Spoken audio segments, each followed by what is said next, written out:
They say that Hollywood is a town built on dreams, and one of its greatest dreamers was Walt Disney. His life was filled with both exhilarating success and heartbreaking setbacks. But he never gave up. He just kept moving toward that great big, beautiful tomorrow. The story of Walt's life is truly a magical one, and no one can tell it quite like Walt himself. My dad worked as a carpenter in the World's Fair building. He eventually ended up in Chicago as a contractor, and he was doing that when I was born, December 1901. But my dad made some money as a contractor, and he wanted to get back to the farm. They finally ended up buying this farm in Marceline, Missouri. It was a beautiful farm, but it was not the kind of farm to make a living on. Things got pretty tough on the farm, and my dad had a sickness. So my dad sold the farm, took the money, and went to Kansas City. And my dad bought this Kansas City Star route. And they gave me a route. I was about 9 or 10 when I started that. Winter, we'd go out at 3:30 in the morning right after a blizzard, or in a blizzard, or in pouring rain. It didn't matter. I did that for 6 years. It was tough. The constant hardship took a heavy toll on the Disney family. One by one, the children began to leave home. Then one day, Walt woke up to find his best friend, his brother Roy, had gone as well. So Walt did something that he would do throughout his life when things got tough. He took a chance. My brother had joined the Navy, so I wanted to join it. Well, I was still a year too young, 16. Finally, this kid come in to me very excited. He said, there's something just forming here that you and I can get in. I said, what is it? He said, an ambulance unit. I was in Paris, 3rd September, when Pershing left. Paris, which had been this exciting thing with all these soldiers and things, suddenly there wasn't a soldier to be seen. And I suddenly became very lonesome. So then I went in and put a request in to be discharged. I hit Chicago, that's where my parents were living, and I said, Dad, I want to be an artist. And my dad, he just couldn't buy this. So I pulled stakes and moved to Kansas City. Roy was in Kansas City working at a bank. One of the fellows working with Roy said, say, I have a couple of friends that have an art shop. I went up with these samples, and there were all these corny things I'd done in France. Well, my gosh, they hired me. I mean, right on the spot. So I took the camera home, and then I started experimenting in my own way. So then I went into this Kansas City Film Company. So that was where I got started in the animation business. So I was thinking if I had something with a novel to it, I might crack the market. So I still couldn't get anywhere with it. I failed. I learned a lot out of that. And I think it's important to have a good failure when you're young. So I packed all my worldly goods in a cardboard suitcase. I went to Hollywood. Arriving there with just $40 in my pocket from my Kansas City ventures. Now my brother Roy was already in Los Angeles. Both of us were unemployed. We solved the problem by going into business for ourselves. We established the first animated cartoon studio in Hollywood. Walt's dreams were finally coming true. He had his first big hit, Oswald the Lucky Rabbit. And he had married the love of his life, Lillian, an ink and paint artist at the studio who shared his dreams. Then he was dealt a devastating blow. On a business trip to New York City, he learned that he had lost ownership of Oswald due to a contract loophole. And to make matters worse, the distributor had signed away Walt's artists. Most people would have given up right then and there. Not Walt Disney. He sent a telegram to his brother Roy. Everything okay. And as he headed home to California, something happened along the way that would change things forever. Mickey Mouse came into our life. he popped out of my mind onto a drawing pad on a train ride from Manhattan to Hollywood at a time when the business fortunes of my brother Roy and myself were at lowest ebb and disaster seemed right around the corner.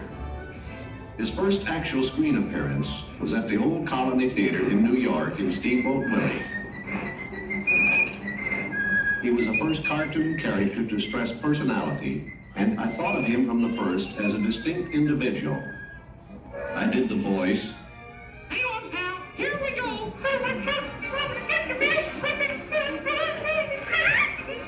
Mickey was simply a little personality assigned to the purposes of laughter.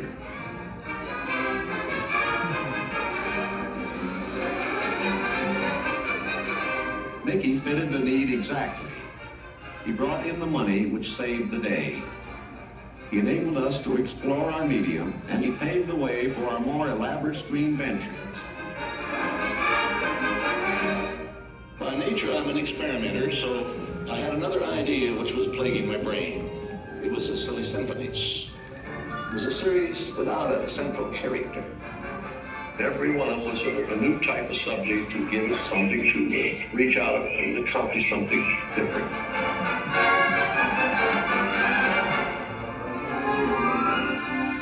Then we started distributing both Mickey Mouse and the Silly Symphonies. It was nip and tuck, get them out. Walt began to push himself and his artists. And when he wasn't working, he was worrying about the future. And then the inevitable happened. In 1931, he had what he called a heck of a breakdown. So he did something unique for Walt Disney. He took time off and took his wife on the first vacation they had ever had. When they returned, he was a new man, filled with ideas for the future.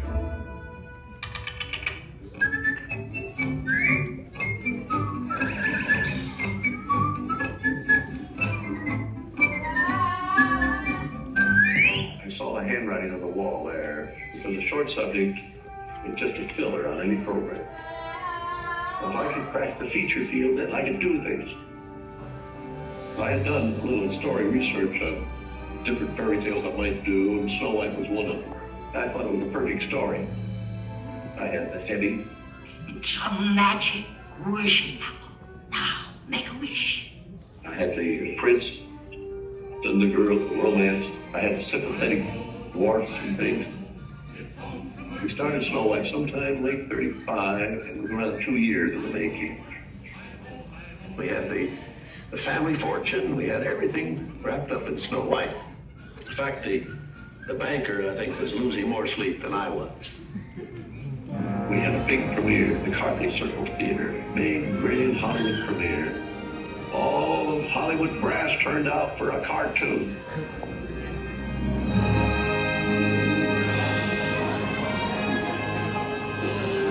The body of Snow White and the Seven Dwarfs is going to be presented as a beautiful statue.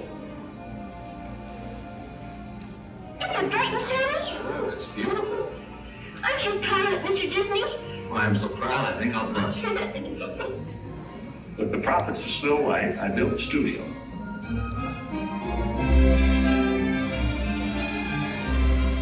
Years later, I was almost broke. But I had all these pictures and words. Pinocchio. There are no things on me. Bambi. Fantasia.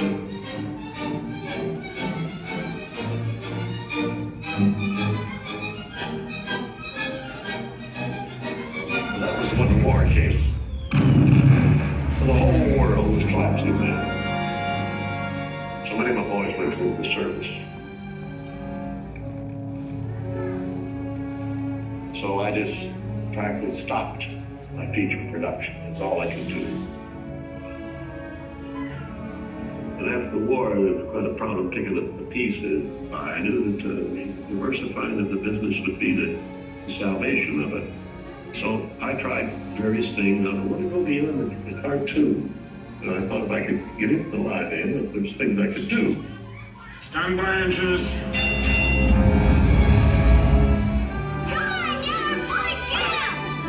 Not bad, eh, Charlie? Let's open her up and see what you really do. there's enough different types of things that I could fall out my nose with one of these pictures, but I had another one right behind it that would hit.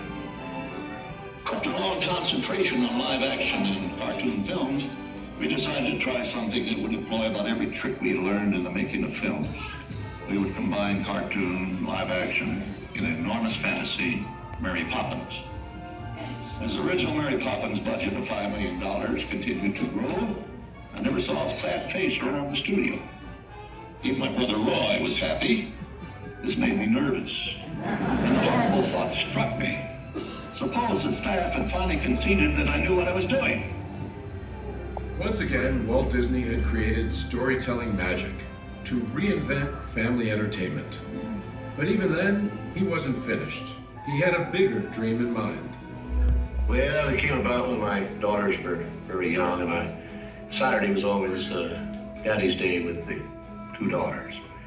So we'd start out and try to go someplace with, different things, and I would take them to the merry-go-round, and I took them different places, and as I'd sit there while they rode the merry-go-round, did all these things, I felt that there should be something built, some kind of an amusement enterprise built where the parents and the children could have fun together. So that's how Disneyland started. It takes a lot of money to make these dreams come true. And we had everything mortgaged, including my family. I started with many ideas, threw them away, started all over again. And eventually it evolved into what you see today as Disneyland. But it all started from a daddy with two daughters wondering where he could take them, where he could have a little fun with them too. The park means a lot to me in that something will never be finished, something that I can keep developing and adding to. Not only can I add things, but even the trees will keep growing. The thing will get more beautiful every year. And I knew that if I did anything like the park, I had to have some kind of a medium like television to let the people know about it. The world is a carousel of color, history, comedy, fantasy. There's drama and mirth, there's old Mother Earth, with all of her secrets to see. The miracle of imagination, the marvels of earth, sea and sky. These wonders untold are ours to behold in the funny world, the sunny world, the wonderful world of Earth. And now your host, Walt Disney. Today, I want to share with you some of our ideas for Disney World. Here in Florida, we have something special we never enjoyed at Disneyland, a blessing of size. There's enough land here to hold all of the ideas and plans we can possibly imagine. We know what our goals are. We know what we hope to accomplish. And believe me, it's the most exciting and challenging assignment we've ever tackled at Walt Disney Productions. Throughout his storied career, Walt never gave up, despite the many challenges along the way. For his visionary work, he received hundreds of awards from all corners of the globe, more Academy Awards than any individual in history, and the Presidential Medal of Freedom for a lifetime of inspiring others. He created dreams that live on today for millions around the world. But with all of that, when asked to name his greatest reward, Walt's reply was surprisingly humble. Well, my greatest reward, I think, is that I've been able to build this wonderful organization, and also to have the public appreciate and accept what I've done all these years. That is a great reward. But all individuals are different.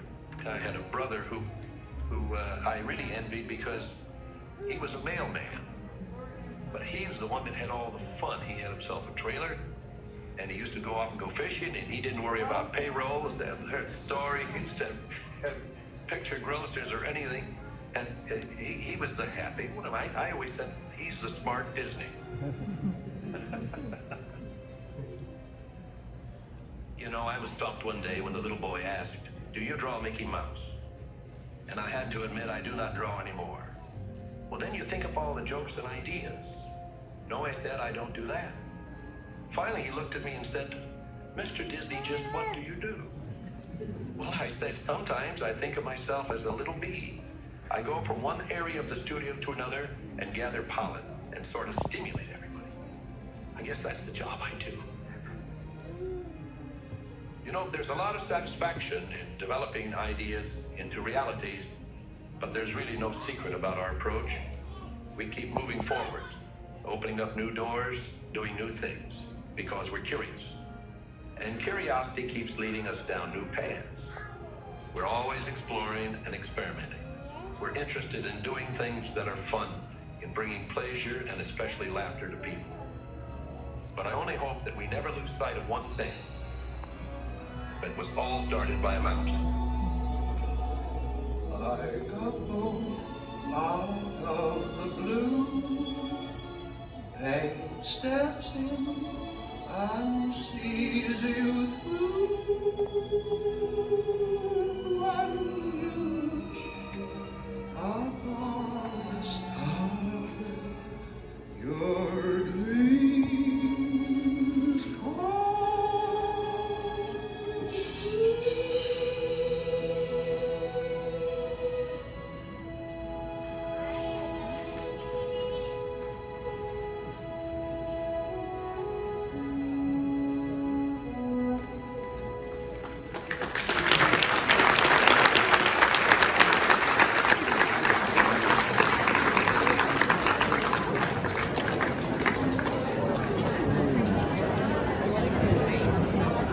Thank you so much for watching. I hope you enjoyed it, so please like and subscribe. And don't forget to check out my store. The link's in the description. I'll see you guys in the next video.